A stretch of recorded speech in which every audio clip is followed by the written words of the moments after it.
I think as the year 2020 progressively got worse, so did my acne. This was my skin at the beginning of the year. It just progressively got worse because of stress, and more stress. I really wanted to see this as an opportunity and take advantage of the acne that I was getting because I don't usually break out this badly. I've been experimenting with so many treatments for my acne and hyperpigmentation and just all of my skin concerns. I have a lot of skin concerns, so you better believe I tried a lot of products. I've narrowed it down to these few products that stood out to me in the last year. So if you have acne, like white and blackheads, excess oil, or if you have dullness, if you even have keratosis pilaris, post-inflammatory hyperpigmentation, this could be the video that could help you with just those. Cleansers are one of my personal favorite ways to treat skin concerns. It's a really gentle way to introduce your skin into treatments. I like cleansers because it doesn't stay too long on your face. So the first cleanser is the CeraVe Acne Foaming Cream Cleanser.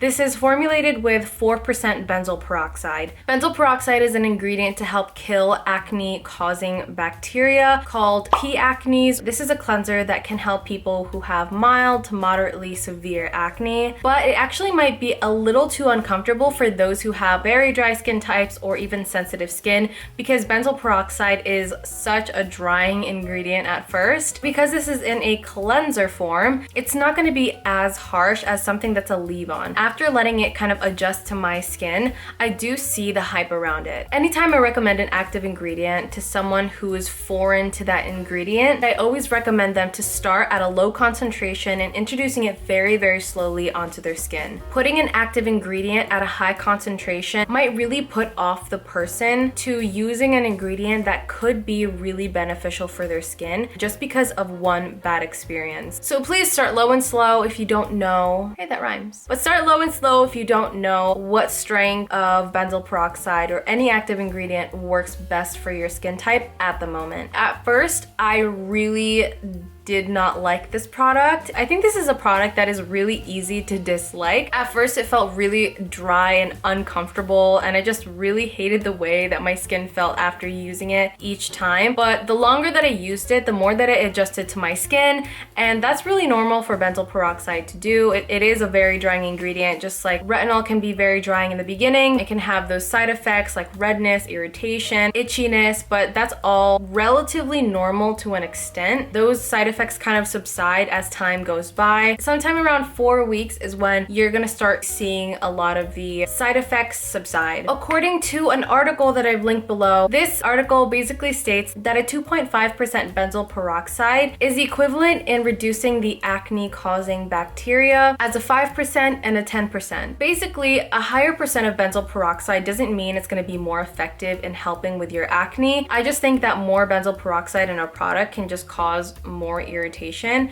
And so why would I want a product with a higher concentration of something that can cause more dryness and irritation when it's not even proven to be more helpful in clearing my acne? Like, no thanks. So that's why I really like this cleanser, is because it is on the lower side of benzoyl peroxide, but I think they could have even gone a little lower. If they did a 2.5% benzoyl peroxide instead of a 4%, I think a lot of people could have enjoyed the experience of this cleanser more. To help compensate for any of the dryness that you could be experiencing, they managed to throw some ceramides in there. All of their products contain ceramides. Ceramides help protect your skin. It also contains some hyaluronic acid in there to help pull moisture into the skin, and niacinamide to help soothe and brighten the skin. Another cleanser that is actually a standout for me in the last year is the Inkey Salicylic Acid Cleanser. This contains 2% salicylic acid, which is a beta hydroxy acid. So this targets and prevents dead skin cells from sticking together, any clogging of the pores that can lead to acne. This helps loosen the dead skin cells on the surface of the skin, just like alpha hydroxy acids do. But because beta hydroxy acids are fat soluble, they can go even deeper into the skin, into the pore, and work its magic in there. So this ingredient, beta hydroxy acid, salicylic acid, right, is really good for people who have stubborn whiteheads and blackheads, and also to help reduce the look of your sebaceous filament. This is something that a lot of people mistake for blackheads. These are not blackheads. Sebaceous filaments are a naturally occurring part of our skin. It helps oil flow properly to help moisturize the skin, and it's actually more prominent prominent on people who have oily skin like myself. This also contains zinc to help any excess oil and 0.5% allantoin to help soothe the skin. This product dried out my skin the first week or two. I'm not really surprised because sometimes beta hydroxy acids do dry out my skin. I was fine with the drying because I'm used to active ingredient acting that way. It's nothing new. I'm not surprised, but the one thing that I didn't like with this cleanser is that I felt like I had to use a lot more to get the lather that I wanted. So the product kind of went a lot quicker for me. Using less of the product doesn't necessarily mean I would have gotten less of a result than I did. I really like a good lather when it comes to my cleansers. These are my before and after photos. You can definitely see that before there's a lot more texture, inflammation, and a lot more hyperpigmentation. 6 weeks later, you definitely see a major improvement with those concerns. I used it for about 1 to 2 times a day, but I didn't get to that point until I built up my tolerance. I didn't notice any major changes until about 4 weeks into it. I really like how affordable this cleanser is. I love cleansers that are affordable and that work. CeraVe has their Renewing SA cleanser. It's their salicylic acid cleanser. Unfortunately, CeraVe doesn't disclose the percentage of how much salicylic acid is in here, which I think is so annoying. I like CeraVe a lot. It's just kind of annoying. Like, why don't you disclose the percentage of...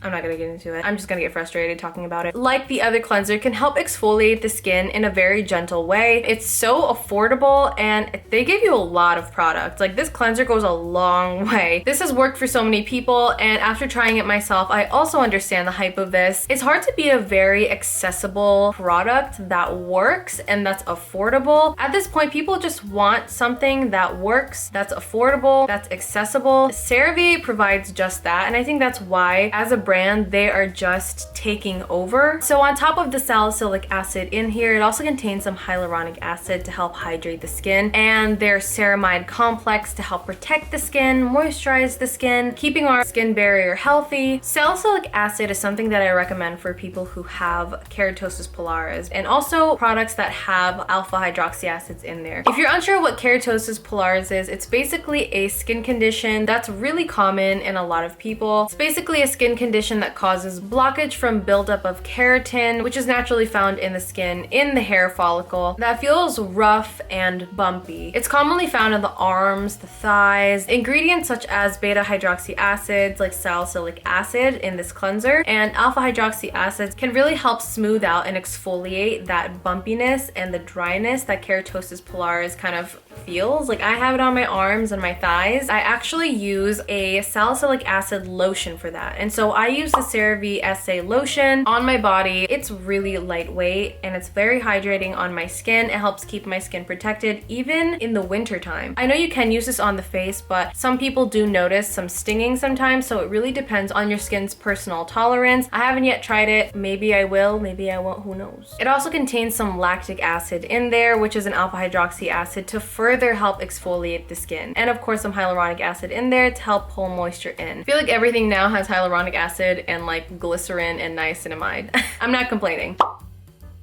Retinoids like Adapalene and tretinoin are something that you have to be prescribed to. You basically have to go through doctors to be able to get this. Retinols, on the other hand, are over the counter. If you walk into your local drugstore, you're probably gonna more likely find a retinol product. Retinols are more gentle. Retinols need to be converted into retinoic acid to be used by your skin. When Adapalene and tretinoin, they don't need to convert themselves. It works right away. With retinols, it can take more time to see results, but that's because it is more gentle. That isn't necessarily a bad thing, because expecting a product to quickly give you results can end up leading you very disappointed a lot of the time. So these ingredients are used to help treat acne by increasing your skin's natural cellular turnover. This helps unblock pores, allowing a natural flow within the skin. These ingredients are very strong, so it can cause some major side effects. That sounds really scary and intense. Not as scary as it sounds. These side effects are redness, flakiness, dryness, irritation. The intensity of these side effects depends on where you start. I know it's kind of strange. Too much can cause inflammation and swelling. Just enough can help with inflammation and swelling. This is the Differin Adapalene 0.1% gel. This has to be one of my favorite products the last year. Honestly, hands down has to be one of my favorite acne treatments in the last year. This has shown amazing improvement improvements in a very short amount of time. This is a retinoid product. It's actually available over the counter, which is huge. It takes a lot of time, money, effort to go see these visits. Because this is a very strong product, it will most likely dry out your skin. You might get discouraged when using this product at first, but don't get discouraged. If you're getting the regular side effects like the dryness, the redness, those are all normal to an extent. My side effects did not subside until after the 4-week mark. Right now, with current situation going around, a lot of people being home a lot more often, this is probably one of the best times to be experimenting with retinoids because of these drying side effects. For me, it was really discouraging the first 2 or 3 weeks because that's when my skin looked the worst. It's definitely a product that gets worse before it gets better. There was more purging, which is normal. On top of the inflamed acne that I had, there was this film of just dry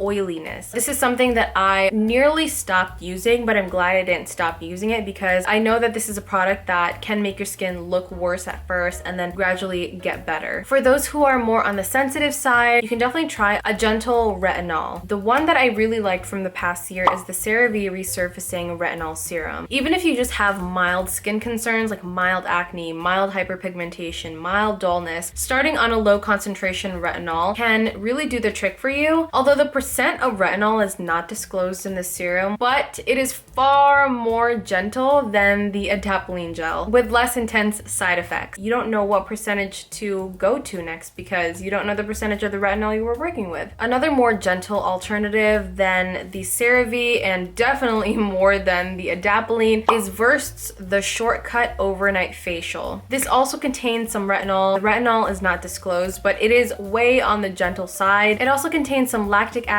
and glycolic acid, which are both alpha hydroxy acids to help further exfoliate the skin, revealing brighter looking skin and very gently evening out texture and discoloration. I was kind of skeptical at how gentle it felt. I was like, is this like even working? So I tried this on a pimple. This is the before and after photos after 1 week. I'm actually pretty shocked at how it improved my pimple within 1 week and 3 uses. I think this would work really well for people who want to just keep their skin maintained, free from any minor little breakouts, clogged pores, any minor dullness. I would not recommend this for people who have anything more than mild acne. Not everyone is looking for something that is extremely like gonna hit you hard. Another product that was really popular in the last year was the Paula's Choice 2% beta hydroxy acid liquid, what is it called? Liquid exfoliant. I forgot the name. This may be one of the most talked about products in the last year. I honestly really understand why so many people like this. So this contains a very minimal amount of ingredients with just 8 ingredients that are very well put together. One of the 8 ingredients is 2% salicylic acid.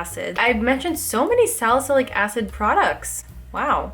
I didn't even realize that until now. This really helped exfoliate my skin and help keep my skin glowy. Like, I really do understand why people like this. It didn't over dry my skin. I was actually able to use it every single day. The way that it's formulated was actually like really gentle. It helped exfoliate and keep my skin looking really glowy and preventing any breakout. Another toner that I really enjoyed in the last year is the Ordinary's Glycolic Acid 7% Toning Solution. Now, this product and I had a love-hate relationship. Like an intense love-hate relationship. Back in 2019, when I first started using this, I definitely hated it because I overstripped my skin with using it too often. I actually revisited the product a few months later. I really wanted to give it another shot and see maybe if I used it less and worked my way up to using it more, maybe my skin would actually enjoy it better, and it did. I actually made a separate dedicated video about this product, my experience, my before and after, everything